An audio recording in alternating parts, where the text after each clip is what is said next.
Dunia sempat diguncang tuduhan keras terhadap Israel. Pada tanggal 26 Oktober lalu, satu prajurit pasukan penjaga perdamaian PBB tewas tertembak di Lebanon Selatan. Korban diketahui adalah warga negara Prancis yang bertugas di bawah bendera UNIFIL. Berita itu langsung memicu kemarahan di Paris. Presiden Emmanuel Macron menuding Israel sebagai pihak yang harus bertanggung jawab. Kementerian Luar Negeri Prancis bahkan mengeluarkan pernyataan resmi yang mengutuk tindakan IDF, menyebut Israel telah mengabaikan keselamatan pasukan perdamaian dan menuntut penjelasan secepatnya dari Tel Aviv. Namun, beberapa hari kemudian, dunia dikejutkan oleh fakta baru yang mengubah segalanya. Tim investigasi gabungan yang melibatkan pihak PBB, militer Lebanon, dan unit forensik internasional menemukan sesuatu yang tidak sesuai dengan tuduhan awal. Arah lintasan peluru yang menewaskan prajurit itu ternyata tidak datang dari posisi Israel, melainkan berasal dari wilayah yang berada di bawah kendali kelompok bersenjata yang bersekutu dengan Hamas dan Hizbullah. Sisa proyektil yang tertinggal pun menunjukkan kode peluru buatan Iran, jenis yang lazim digunakan oleh Hamas dalam serangan roket ke arah Israel. Temuan ini membuat arah penyelidikan berubah total. Seluruh tudingan kepada IDF resmi dicabut. Dan pada akhirnya pihak Prancis pun menyampaikan klarifikasi besar-besaran.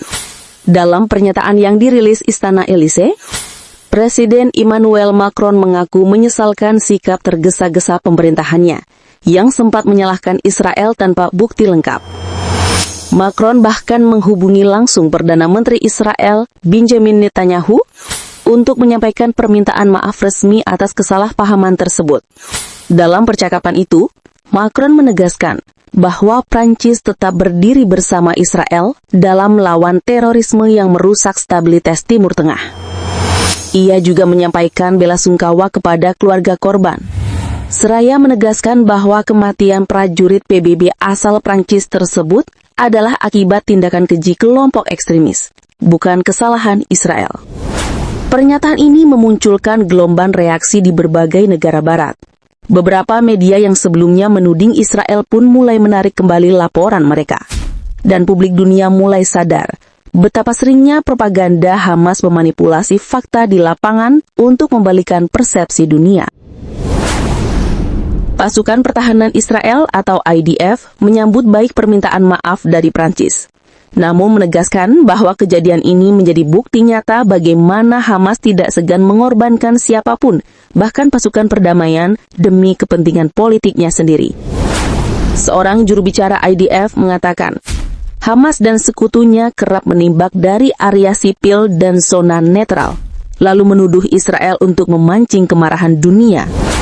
Mereka tidak berperang demi rakyat, tapi demi kebencian. Sementara itu, situasi di jalur Gaza masih panas. Serangan balasan Israel terhadap basis Hamas terus berlangsung. Lebih dari 30 orang tewas dalam pertempuran terakhir di Gaza pada malam 28 Oktober. Tim pertahanan sipil masih mengevakuasi korban dari reruntuhan bangunan yang hancur akibat ledakan.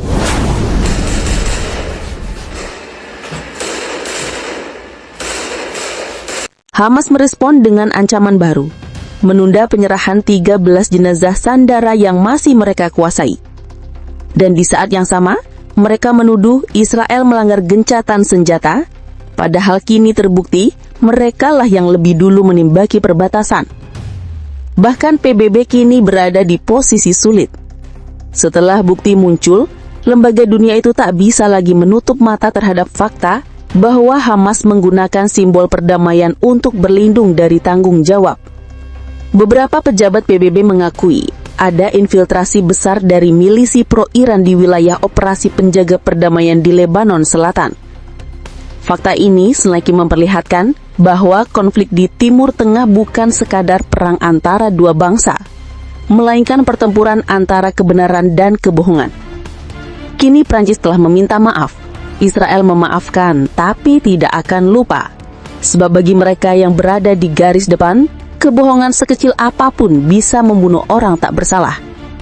Dan bagi dunia internasional, insiden ini adalah pengingat keras bahwa dalam perang informasi yang dilancarkan Hamas, fakta seringkali menjadi korban pertama. Satu peluru, satu tuduhan, dan satu kebenaran yang akhirnya terungkap.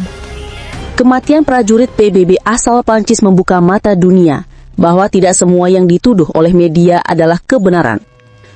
Kebenaran mungkin tertunda, tapi pada akhirnya ia selalu muncul ke permukaan. Fakta terungkap, Prancis meminta maaf ke Israel.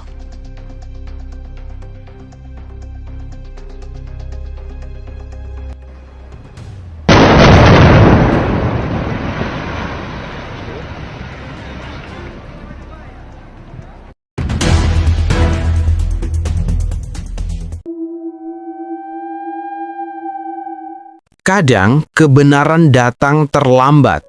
Ia tidak selalu muncul di awal. Ia tidak selalu didengar oleh dunia. Tapi seperti cahaya fajar yang menembus kabut tebal, kebenaran selalu menemukan jalannya untuk bersinar. Tuduhan bisa disebar, fitnah bisa diulang. Tapi satu hal yang tak bisa dimusnahkan adalah kebenaran yang berasal dari Tuhan sendiri. Peristiwa di Lebanon Selatan adalah gambaran nyata bagaimana kebohongan bisa menjadi senjata dan bagaimana satu peluru bisa memicu badai tuduhan. Tapi Tuhan selalu mengungkapkan yang tersembunyi. Firman Tuhan berkata dalam Lukas 8 ayat 17, "Sebab tidak ada sesuatu yang tersembunyi yang tidak akan dinyatakan, dan tidak ada sesuatu yang rahasia yang tidak akan diketahui dan diumumkan."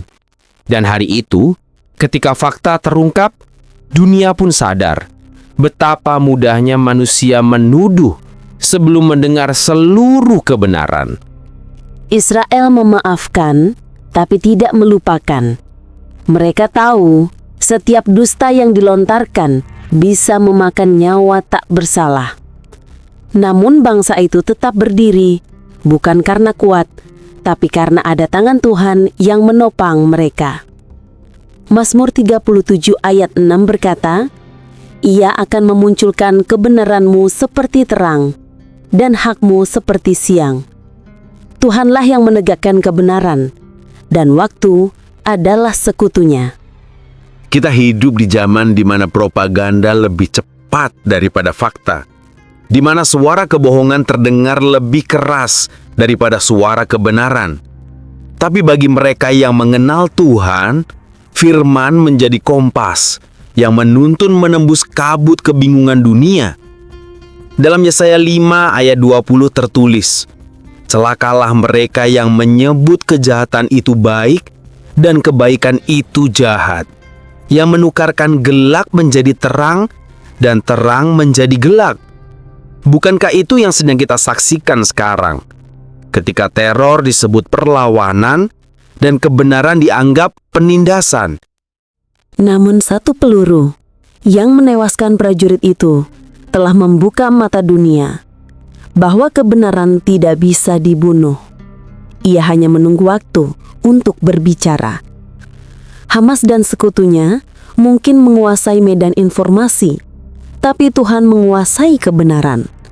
Dan pada akhirnya, yang gelap akan terbuka, yang salah akan tersingkap. Firman Tuhan berkata dalam Mazmur 119, "Dasar firman-Mu adalah kebenaran, dan segala hukum-Mu yang adil adalah untuk selama-lamanya." Kebenaran itu kekal. Ia tidak bergantung pada opini, media, atau politik. Ia berdiri teguh karena berasal dari mulut Tuhan sendiri. Dan hari ini, kebenaran itu sekali lagi menang. Tuduhan telah dicabut. Permintaan maaf telah disampaikan. Dan dunia pun belajar bahwa menuduh tanpa bukti adalah bentuk lain dari kejahatan. Seperti Kristus yang difitnah, disalibkan karena kebohongan, namun bangkit membawa kebenaran yang kekal. Demikian pula bangsa yang berdiri di bawah janji Tuhan akan selalu dibela oleh tangannya. Tidak ada tuduhan yang bisa memadamkan kebenaran ilahi. Maka hari ini, Biar setiap bangsa belajar untuk berhati-hati. Jangan terburu-buru menghakimi. Jangan cepat percaya pada kebohongan yang disamarkan sebagai kebenaran. Karena kebohongan bisa membunuh, tapi kebenaran menyelamatkan. Sebab Yesus berkata dalam Yohanes 8 ayat 32, "Kamu akan mengetahui kebenaran, dan kebenaran itu akan memerdekakan kamu."